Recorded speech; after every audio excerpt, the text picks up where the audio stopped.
Hello everyone. তো চলো আজকে একটা ক্লায়েন্টের হাতে নেল এক্সটেনশন তোমাদের সাথে শেয়ার করছি। তো এই ক্লায়েন্ট আমার এক হাতে নেল এক্সটেনশন করেছিল।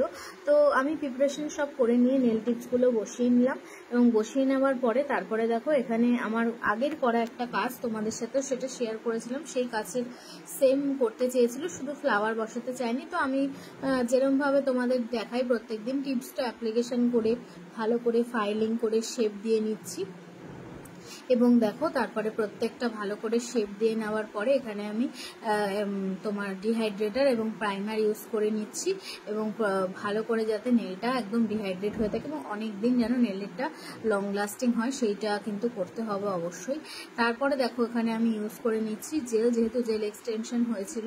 তো আমাদের কিন্তু ম্যাক্সিমামই জেল এক্সটেনশনটা খুব বেশি হয়, কারণ সবাই সেটা অ্যাফোর্ড করতে পারে এবং অ্যাক্রিলিক এক্সটেনশনও হয়, বাট জেলটাই বেশি চলে। তো জেলটাও মিনিমাম তোমাদের প্রায় 1 মাস থেকে যায় ঠিক মতন রাখতে পারলে।